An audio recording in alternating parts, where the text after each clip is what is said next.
servidores da raça humana atual, de C.W. Leadbeater. Tradução de Fernando de Castro, Sociedade Teosófica no Brasil, São Paulo, 1960. Os servidores.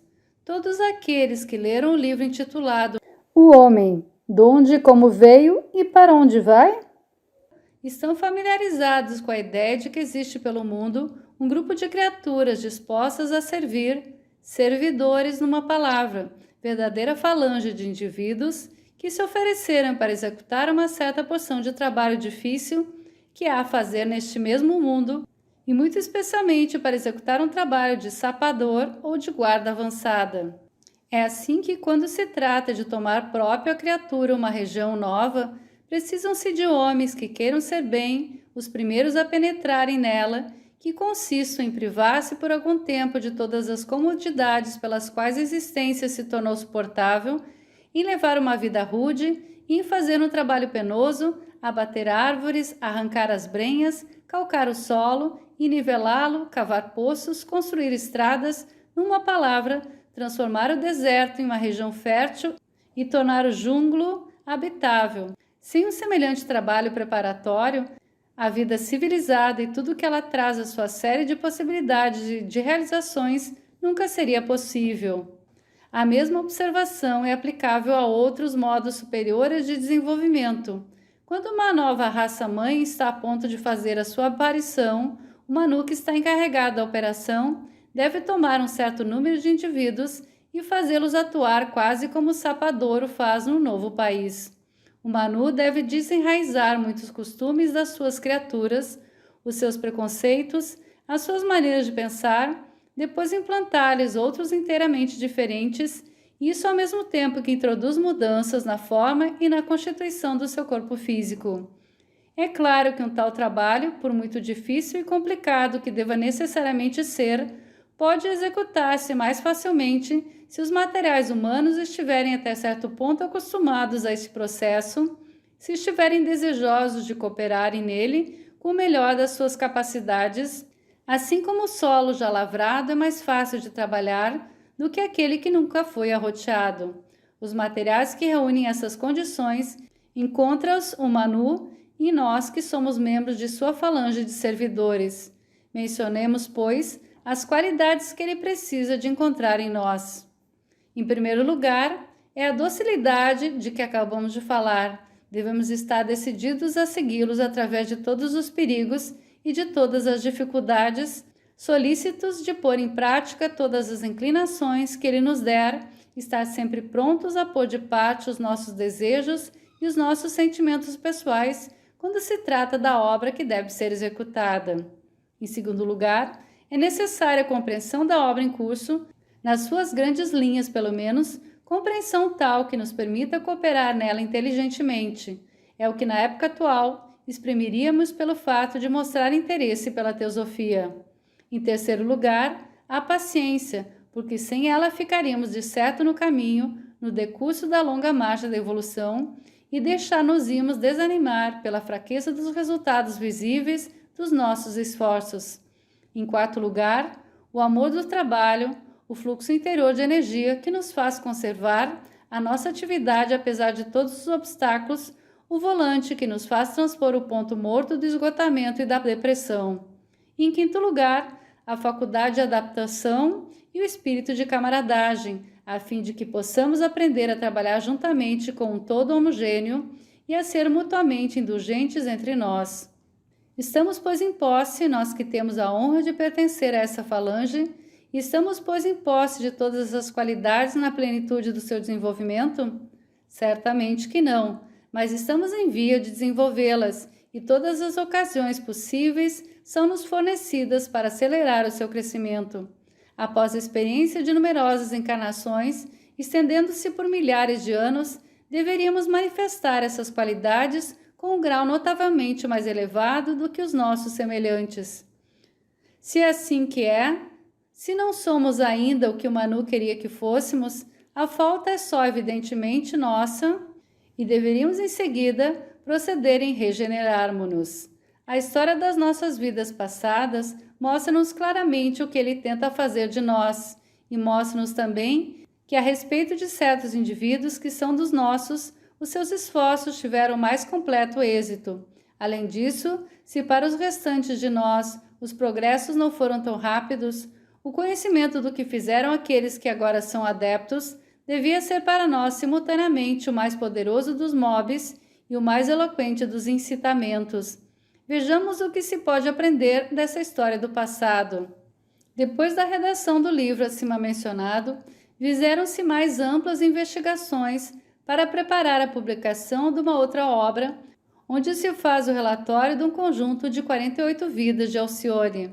Essas investigações modificaram até certo ponto algumas das conclusões precedentes e alteram a importância relativa que primitivamente estávamos dispostos a atribuir aos diversos fatores que regem as encarnações sucessivas desse grupo de servidores.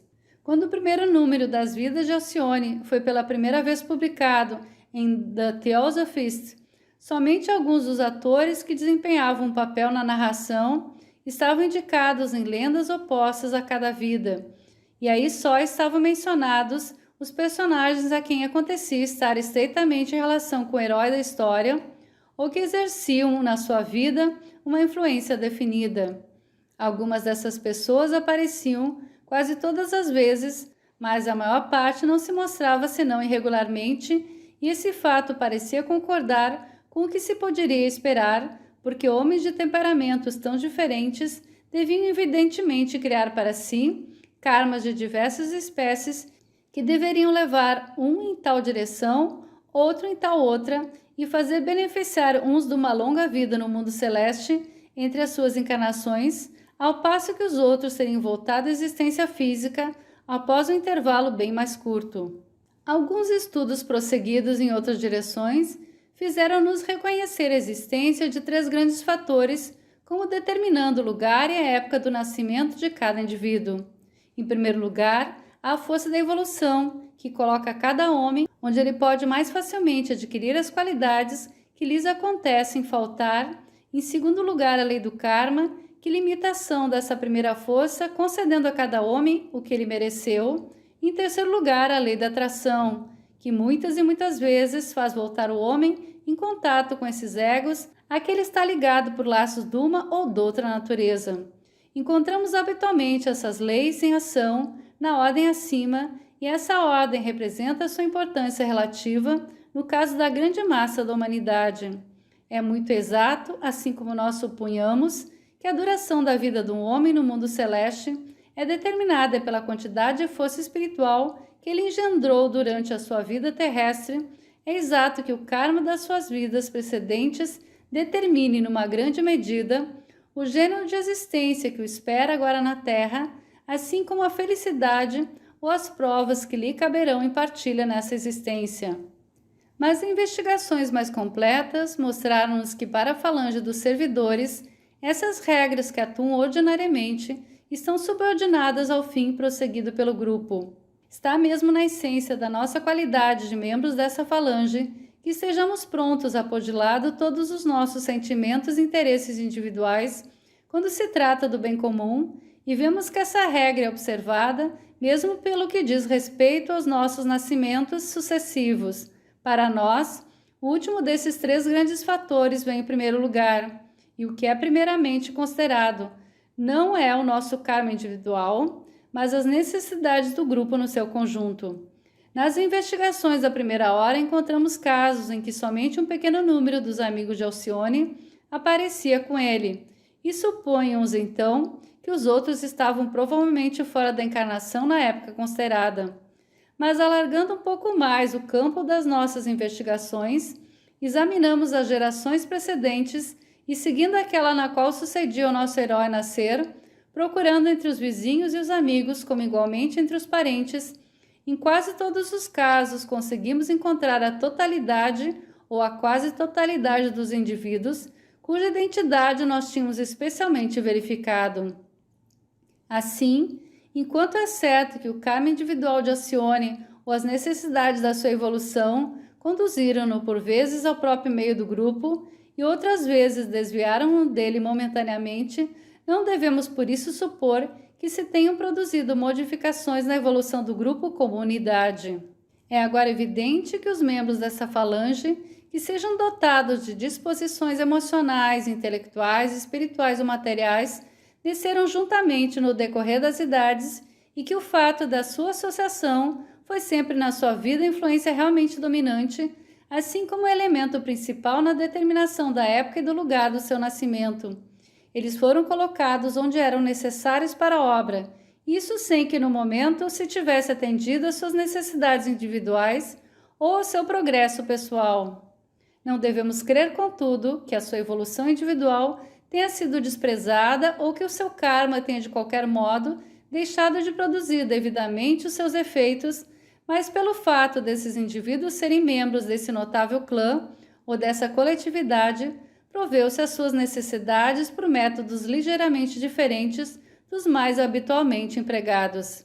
É assim, por exemplo, que a maior ou menor quantidade de força espiritual gerada numa dada vida tem por resultado influir não sobre a duração da vida celeste subsequente, mas sobre a sua intensidade relativa. Há períodos de tempo consideráveis durante os quais não se precisa do grupo para qualquer trabalho de natureza oculta, mas em tais casos ele conserva todavia sua coesão.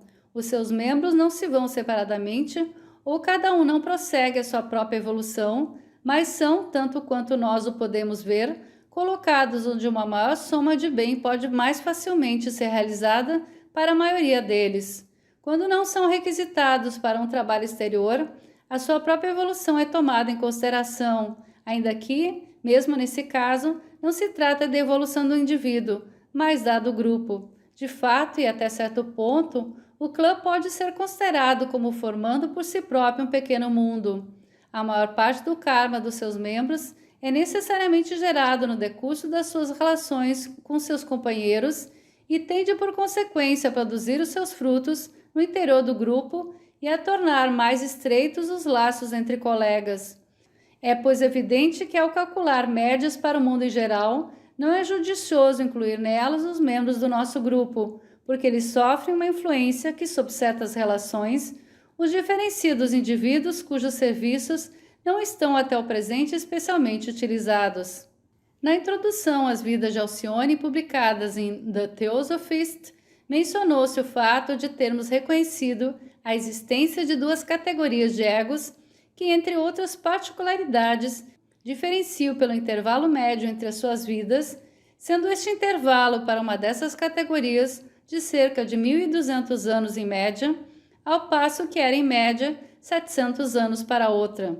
Constatamos ainda que essas categorias se acham claramente reconhecíveis, mas quando membros de uma delas entram para a falange dos servidores, os intervalos das suas vidas são imediatamente influenciados. Todavia, a distinção persiste ainda em certos casos muito pronunciados. O estudo detalhado dos quadros que serão publicados no novo livro próximo sobre as vidas de Alcione mostrará que há casos em que se pode supor que a tendência inerente ao ego se mostra demasiado forte para ceder à nova influência, e então o clã parte-se temporariamente em dois grupos, dos quais cada um se conforma com o intervalo ao qual estava dantes habituado. Mas quando esse caso se apresenta, vemos também que quase invariavelmente o do clã é novamente reunido muito simplesmente pela concordância que se estabelece entre a terceira encarnação de uma categoria e a segunda da outra, de maneira que a separação é comparativamente muito curta. Entre essas reaparições ocasionais dos velhos hábitos, os membros das duas categorias chegam a uma espécie de compromisso comum e permanecem juntos, mas com intervalos um pouco irregulares entre as encarnações, algumas vezes 1 milhar de anos ou mais, e algumas vezes somente de 700 anos. Acontece ocasionalmente que alguns membros isolados se desviam do grupo por uma encarnação ou duas, provavelmente porque geraram karma que necessitava condições especiais para o esgotar. Um fenômeno interessante que faz sentir a sua influência sobre essas infrações ocasionais, a regra ordinária, é a existência do que se poderia chamar grupos secundários. Alguns dos principais personagens têm um pequeno séquito que tende a acompanhá-los para toda parte para onde eles vão. Esse fato não é plenamente evidente se não se tiver à vista a série inteira dos quadros, de maneira que os nossos leitores não poderão estudá-lo completamente enquanto não tiverem diante de si o novo livro que deve aparecer sobre as vidas de Alcione, mas as listas parciais já publicadas em The Theosophist permitem, ainda que incompletas, observar indicações desse fato. É assim que os laços estreitos entre Heracles ou Hércules e Marte são um exemplo disso. O próprio Marte está habitualmente associado a Júpiter e ao Manu, ao passo que Hércules, possui por sua vez um séquito mais ou menos regular de que Capella, Beatrix, Gemini, Arcor e Capricórnio são os personagens principais. Subsistem ainda laços mais estreitos entre Alcione e Mígar, e em toda parte onde eles estiverem, ver-se habitualmente que Sírius, Electra e Faides não estão longe. Érato, Meleto, Concórdia e Ansônia formam um grupo de 4 pessoas que se encontram estreitamente reunidos na mesma presente encarnação. Mas isso não constitui uma derrogação aos seus desvios habituais, porque nas suas vidas passadas eles estiveram constantemente em relações estreitas. Um par notável é-nos fornecido por Calipso e Almatea, porque esses 2 egos acontecem ser constantemente marido e mulher. E se um deles é bastante mal avisado para esposar qualquer outro, eles arranjam ordinariamente as coisas escapando ambos. Um outro grupo que aparece estreitamente unido consiste em Draco, Andrômeda, Argus, Atlante, Cile, Fênix e Dáctil. Aqui a reunião é de tal modo frequente que, quando no decorrer das nossas investigações encontrávamos um membro desse pequeno grupo, estávamos sempre certos de encontrar em breve os outros e raramente nos enganávamos. Entre os outros grupos, um compreende Hector, Albireu, Cel, Cétox, Berenice e Pégaro. Um outro compreende Aldebaran, Aquiles e Drion. Todos esses grupos formam espécies de sistemas secundários no sistema tomado no seu conjunto, analogamente ao que sucede no sistema solar, em que cada grande planeta tem um sistema de satélites que lhe pertencem de propriedade. Mas no caso do grupo, há uma diferença, é que os grupos secundários não são invariavelmente constituídos. Os seus membros estão a maior parte das vezes reunidos que separados, mas algumas vezes acontece aos subgrupos dispersarem-se e aos seus membros juntarem-se a membros de grupos diferentes, e é evidente que tais mudanças de parceiros são intencionalmente provocadas.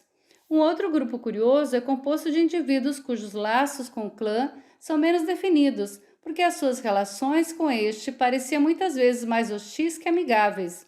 Um exemplo típico disso é-nos fornecido por Escorpião, que no decurso das idades manifesta uma violenta oposição contra Hércules, atitude mantida ainda atualmente na presente vida, na qual o ódio e a ausência de escrúpulos são, neste Escorpião, traços característicos como nunca, embora o poder de prejudicar tenha visivelmente diminuído no decorrer do tempo.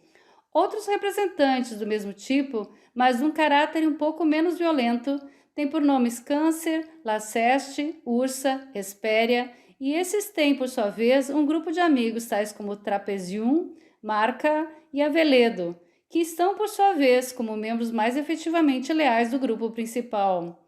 Pollux, que faz ocasionalmente parte desse grupo, está unido a Melpomene por laços particulares, que contudo se exercem de maneira triste. Alguns daqueles que entraram há 40.000 ou 50.000 anos para as fileiras desse subgrupo menos estimável parecem destacar-se gradualmente dele e alienarem-se cada vez mais estreitamente ao grupo principal. Gama e Tétis são exemplos desse fato. Altos egos que estão estreita e honrosamente associados ao clã, mas cujo papel é quase sempre de importância secundária. Um exemplo disso é fornecido por Boreas. Os egos conservam algumas das suas características especiais de uma maneira muito positiva. Nota-se, por exemplo, que na maior parte das vidas, todos os personagens estão até um certo ponto aparentados uns com os outros e, por consequência, pertencem provavelmente à mesma classe social, mas quando chegamos a uma encarnação em que uns são sacerdotes ou guerreiros, enquanto outros são comerciantes, pode-se sempre adivinhar antecipadamente os nomes daqueles que se encontram em cada uma dessas classes. Há, além disso, egos que só ocasionalmente aparecem no grupo e, como se fora por acaso, não fazem evidentemente parte dos seus membros regulares, mas estão provavelmente ligados karmicamente com alguns desses últimos. Como exemplo dessa categoria, pode-se citar Lota, Kappa e Liroteai. O grupo dos servidores é numeroso. Presume-se que os 250 personagens a quem foram atribuídos nomes representam menos da 10ª parte do número total. Pensa-se que o clã inteiro está provavelmente dividido em companhias destinadas a serem especialmente instruídas e que essas companhias são tomadas umas após outras pelo Manu e seus subordinados.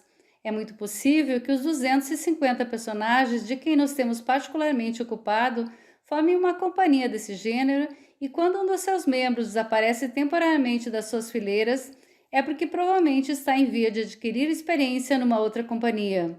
Diversos índices confirmam-nos essa opinião. Nota-se, por exemplo, que pelo ano 7000 a.C., os nossos personagens foram reunidos pelo Manu, quando ele então fazia os preparativos para sua nova raça-mãe.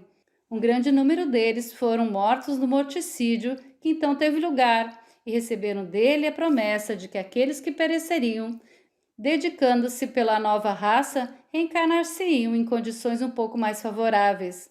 Quando 10.000 anos mais tarde, a raça se estabeleceu definitivamente, todos os membros do grupo apareceram aí. Quando chegou a hora da formação da segunda sub-raça, a nossa falange foi utilizada na primeira ocupação do Vale Escolhido, assim como 2.000 anos mais tarde, na época em que se deu efetivamente a migração para a Arábia. A coisa repetiu-se exatamente a respeito da terceira sub-raça. O nosso grupo passou por 3 encarnações no decurso da formação dessa, mas quando se chegou à formação da quarta e da quinta sub-raça, viu-se que não havia um só dos 250 membros do nosso clã entre aqueles que auxiliaram então o Manu no seu trabalho. Parece, pois, evidente que nessa época tinha chegado a volta de uma outra companhia e que um outro agrupamento de egos deve ter sido submetido a esse treino.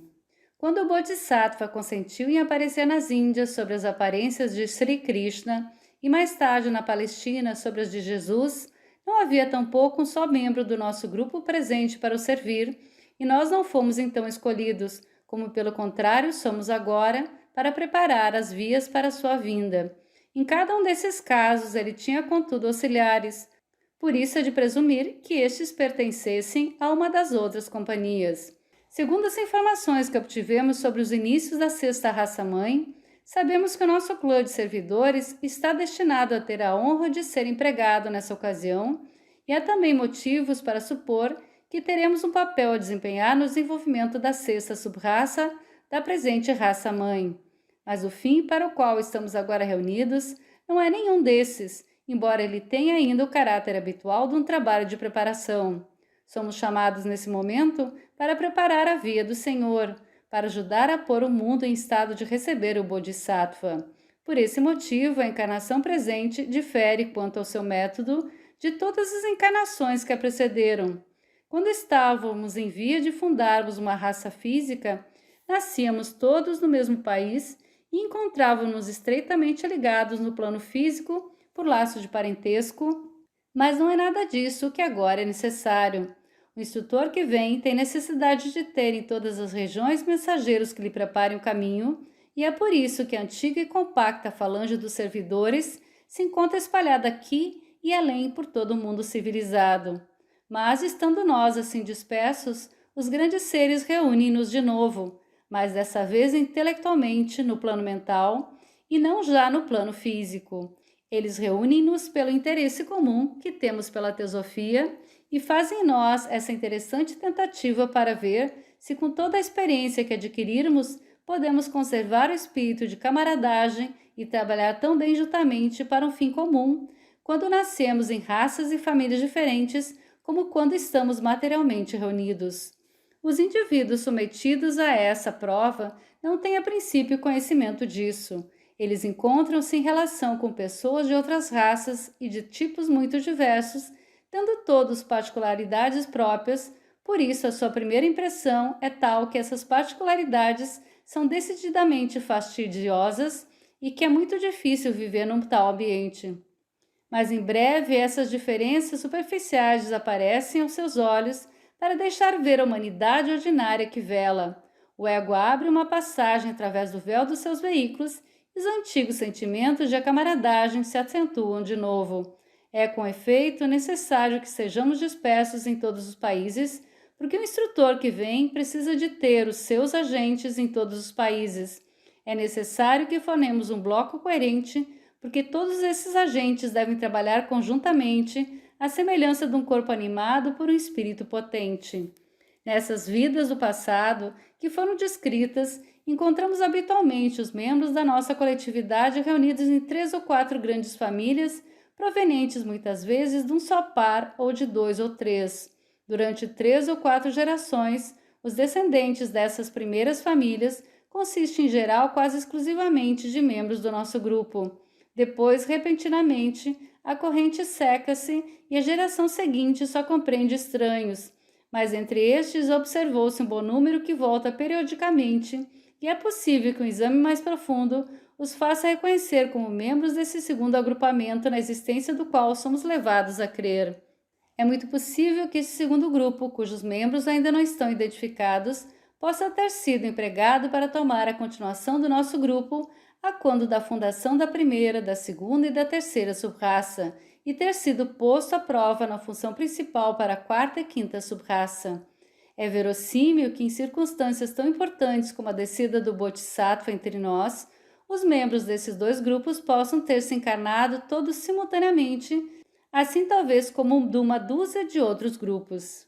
As nossas investigações foram empreendidas no fim especial que se prende às vidas passadas de Alcione, e os egos a quem foram atribuídos nomes são aqueles que aparecem mais estreitamente em relação com ele. Aqueles como ele estavam submetidos na mesma época ao mesmo treino. Os egos que se instruem no outro agrupamento não se mostram naturalmente, ainda que evidentemente o seu trabalho deverá ser tão importante pelo que diz respeito a outras subraças. No nosso próprio grupo, um bom número de indivíduos são reconhecíveis pelo fato de voltarem frequentemente e poderiam sem dúvida ser identificados como membros atuais da Sociedade Teosófica se ao exame individual dos seus casos se empregasse o mesmo trabalho que se tomou a princípio para os outros. Alguns teósofos têm nos perguntado algumas vezes se no passado não faziam parte dessa falange de servidores, porque se sentem fortemente atraídos para alguns dos grandes seres ou para nossa presidente, e porque provam como uma certeza terem nos encontrado antes.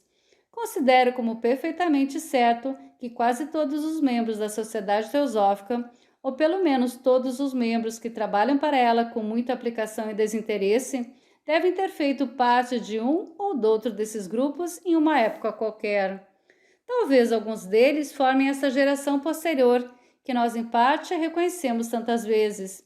Em volta das famílias que classificamos, existem como efeito uma espécie de penumbra, uma margem exterior que contém provavelmente milhares de indivíduos que são agora estudantes da sabedoria sagrada. Na verdade, tais como são mencionados expressamente nas nossas listas, podem muito bem encontrar-se em relação tão estreitas com os grandes seres como aqueles que nela figuram, porque muitas vezes não reconhecemos senão 2 ou 3 filhos numa família, onde há 8 ou 10, e os filhos não identificados são sem dúvida agora também membros da Sociedade Teosófica. Por vezes, um personagem impõe-se quase à nossa atenção. Notei, por exemplo, em várias circunstâncias, uma figura majestosa, mas desconhecida, que aparecia estreitamente ligada a certos nomes que nós honramos mais. Um ego evidentemente de grande importância. Tendo encontrado esse personagem 2 ou 3 vezes, decidimos-nos finalmente segui-lo até a época atual, e descobrimos nele o mestre dos mestres Kutumi, adepto mais elevado a quem temos nos nossos quadros o nome de Dhruva. Muito recentemente encontrei um outro personagem, isso aparentemente de uma maneira inteiramente fortuita. Um dos nossos membros tendo ouvido dizer que um dos seus jovens amigos tinha comigo interesses comuns, trouxe-mo e desde o momento em que este jovem estranho me foi apresentado, vi que ele não era um desconhecido, mas pelo contrário, um dos personagens notáveis de várias dessas existências no passado, um daqueles que eu supusera não estar presente em encarnação. Ele, dessa vez, penetrava na minha vida no momento em que as provas do novo livro sobre as vidas de Alcione estavam já nas nossas mãos. Era bastante cedo para o fazer figurar no primeiro quadro, dito número 1, mas demasiado tarde para que pudesse tomar lugar na página espécimen do grande livro, isso é, no texto estando esse já tirado.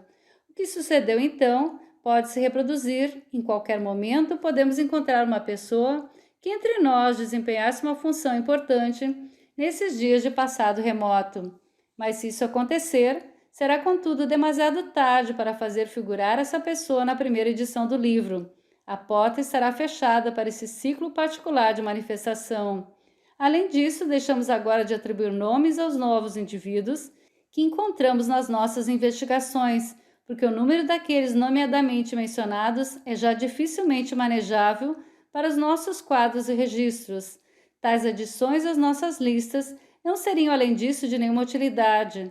Temos já suficientemente casos ou materiais para deles tirarmos deduções respeitantes aos servidores. Se fossem empreendidas novas investigações, seria mais aproveitável fazê-las incidir sobre uma classe inteiramente diferente de egos. Os quadros são estabelecidos segundo o princípio das árvores genealógicas e cada um deles indica o parentesco dos personagens e uma certa data. Com seu auxílio é fácil, ainda que seja um trabalho laborioso, estabelecer uma espécie de grande livro no qual cada personagem possuiria como sua uma página em que seus parentescos nas suas vidas sucessivas seriam escritos em boa ordem, o que permitiria ver de um golpe de vista a posição que ele ocupou e quantas vezes esteve em contato com tal ou tal pessoa. O novo livro conterá uma página espécimen de um semelhante registro para servir de exemplo àqueles que desejassem estabelecer um semelhante. Recentemente fez-nos observar um amigo que a duração da vida física dos personagens mencionados na lista é sempre muito superior às medidas fornecidas atualmente pelas estatísticas das companhias de seguro. O fato é verdadeiro, mas as tábuas oficiais de mortalidade não incidem até o presente, senão sob médias baseadas nas vidas presentes de um grande número de egos diferentes entre si e não nas vidas sucessivas do mesmo indivíduo. Atendendo ao pouco que sabemos acerca desses assuntos, é muito possível que os egos possam ter cada um a esse respeito predisposições particulares. Uns terem o hábito de gozar de toda a vida física tanto quanto o seu karma o permita, ao passo que outros podem preferir mudanças mais frequentes, ou talvez a coisa é decidida para nós em condições independentes da nossa vontade. Os estudantes notarão que no decorrer das idades, quase todos os nossos personagens foram praticamente monogamos. Daqui não se deve concluir que as civilizações em que viviam nunca tolerassem a poligamia. O fato de tomar uma só mulher pode ter sido a consequência de instruções especiais do Manu, ou pode em grande parte ter sido ditado pelas suas vantagens práticas, como é hoje o caso nas Índias. Julgo saber que os costumes hindus não limitam o número de mulheres que um homem pode ter simultaneamente, e apesar disso, entre os meus numerosos amigos hindus, não conheço nenhum que tenha mais de uma mulher, exceção feita para certas famílias reais.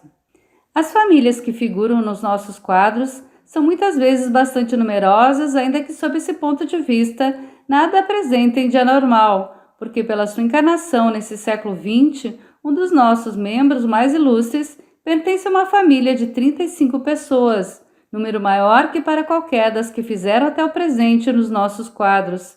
Era um caráter proeminente das instruções do Manu, que elas insistiram sempre sobre os cuidados inteligentes a dar aos filhos, e é por essa razão que apenas notamos uma fraca mortalidade infantil entre os nossos personagens. Foi também por sua ordem que os casamentos tão constantemente se deram unicamente entre as famílias escolhidas, a fim de que a raça novamente estabelecida pudesse ficar pura de qualquer mistura.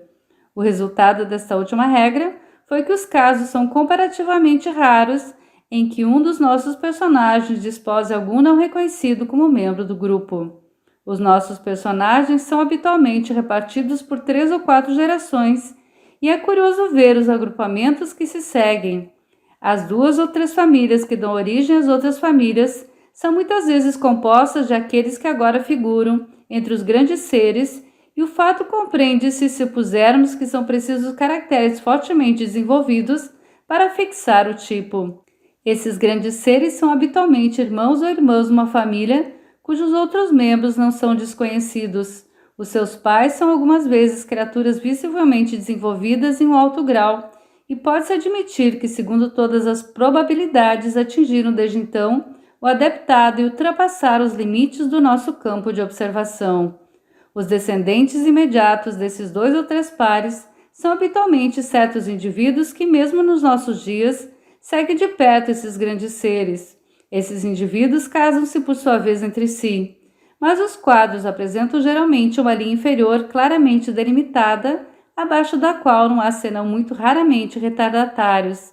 Nessa linha inferior, os nossos personagens encontram quase sempre maridos ou mulheres, já reconhecidos como membros do grupo, mas a sua descendência, ainda que numerosa, não contém personagens que não sejam conhecidos.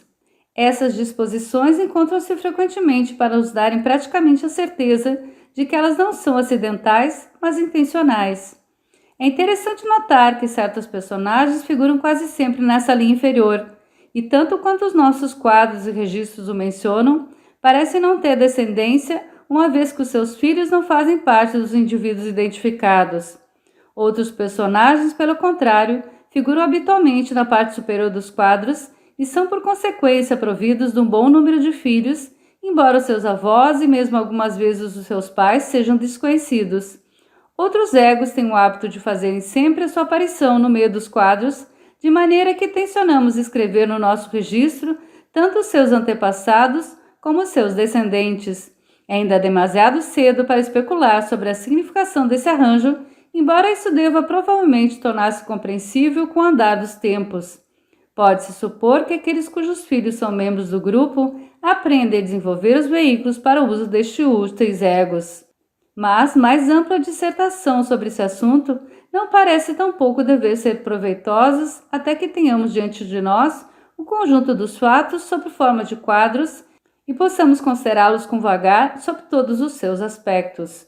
Um trabalho admirável já foi feito nessa ordem de ideias pelo Sr. Gaston Revell em Paris, mas infelizmente ele não tinha à sua disposição senão um pequeno conjunto de estatísticas publicadas em The Theosophist, e muitas das suas conclusões tiveram por consequência de ser retomadas, como é, aliás, geralmente o caso para as primeiras tentativas de generalização que se referem a um assunto novo. Tínhamos empreendido, por exemplo, um inquérito interessante para determinar se a média dos intervalos das vidas era mais longo após uma encarnação masculina do que depois de uma encarnação feminina. Mas como vemos agora, que pelo menos nos diz respeito, esse intervalo é tanto para as mulheres como para os homens, determinado pelas necessidades do grupo em geral, é certamente inútil prosseguir mais as nossas investigações nessa direção. É evidente que a experiência tentada na presente encarnação com a falange dos servidores é inteiramente nova. Não somente eles estiveram sempre no passado ligados fisicamente por laços desse parentesco, mas pode-se ver que os detalhes desse parentesco, não deixados ao acaso, e eram, pelo contrário, cuidadosamente regulados como fazendo parte de um plano definido, no qual a estreita associação que caracterizava a vida familiar e semi-patriarcal desses tempos era utilizada para se obterem os resultados desejados. Mas na época presente, em que as famílias estão meio isoladas umas das outras, aproveita essa associação mental que várias sociedades e círculos de diferentes espécies realizam. A eficácia dos métodos empregados é posta em relevo pelo caso de Alcione.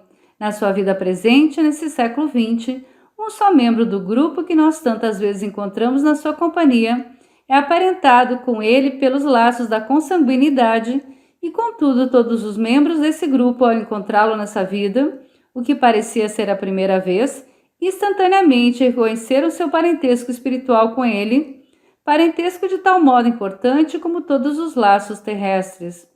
O que é verdadeiro de Alcione e dos seus amigos mais imediatos e mais queridos é igualmente verdadeiro nos outros grupos ou subdivisões do clã dos servidores, assim como dessa coletividade tomada no seu conjunto, embora o fato seja um pouco menos notado para essa última. Se remontamos 40 ou 50 vidas atrás, encontramos Alcione culpada a forjar certos laços particulares com diversos indivíduos.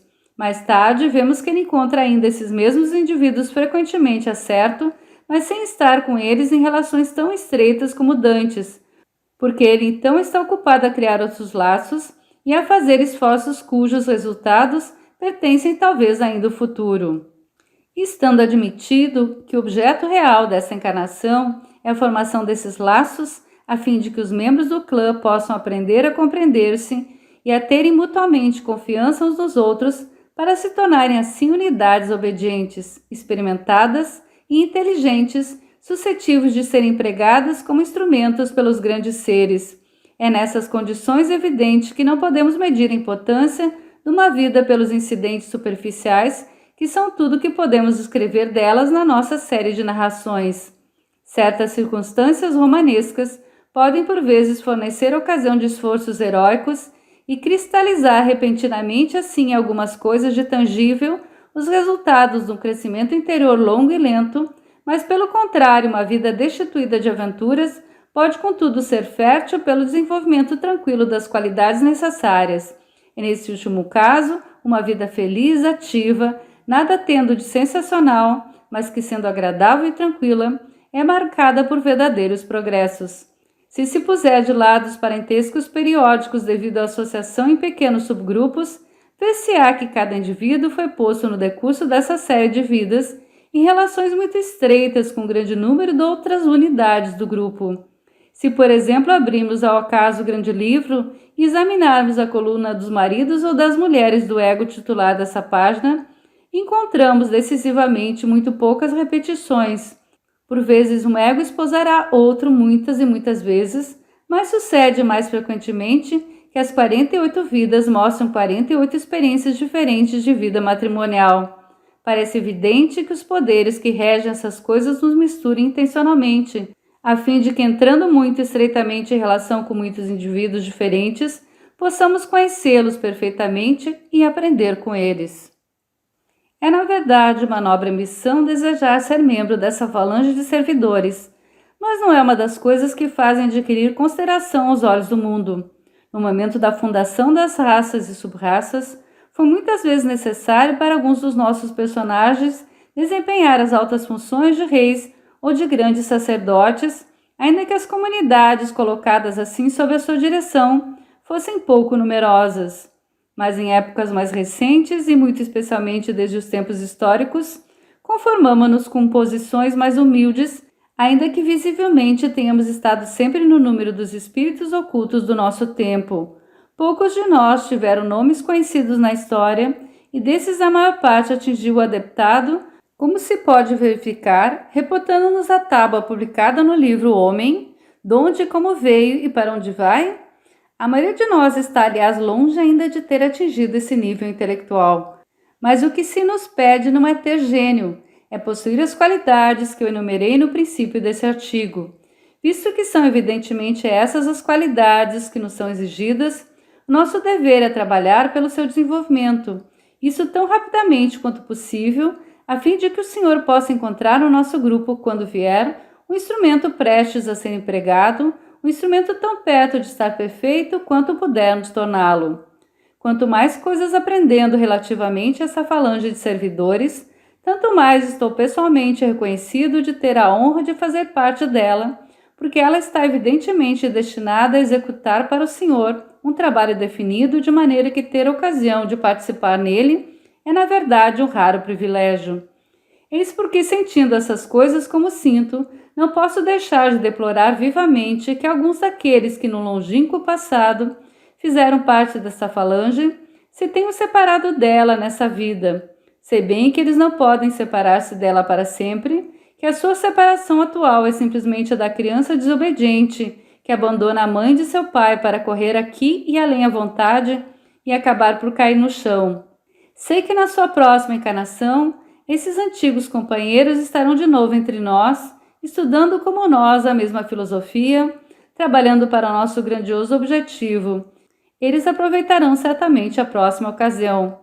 Mas que pena faltar a presente. Lembremos da nossa história do Sr. Buda e da formidável impulsão que a sua presença abençoada imprimiu à evolução de todos aqueles que viviam na sua esfera de influência. O Senhor do Amor, cuja vinda está próxima, operará o mesmo efeito sobre aqueles que o cercam. Porque é, pois, um homem qualquer que seja se colocaria na impossibilidade de participar de tais vantagens? Não nos é permitido ter esperança de que essa maravilhosa força magnética os reunirá todos de novo a seus pés, que a sua gloriosa luz abrirá os olhos dos cegos e que as desavenças, as desconfianças, as invejas, os desejos desenfreados e as ambições se desvanecerão diante do fogo do seu ardente amor. Oxalá que assim seja, mas, se entre aqueles que deveriam estar nas nossas fileiras alguém faltar à chamada, é preciso que mostremos mais zelo e energia, a fim de que a quantidade de trabalho efetuado não seja menor, a fim de que, se isso for possível, a ausência dos nossos camaradas possa passar despercebida até a hora que eles se tenham emendado dos seus erros passageiros e que tenham retomado lugar entre nós. Acima de tudo, é necessário que nos lembremos que, segundo o preceito áureo, o ódio não se extingue nunca com o ódio só se extingue com o amor. É com efeito que somente pela observância dessa regra que nós poderemos ser dignos de conhecermos e de servirmos o Senhor do amor quando ele vier.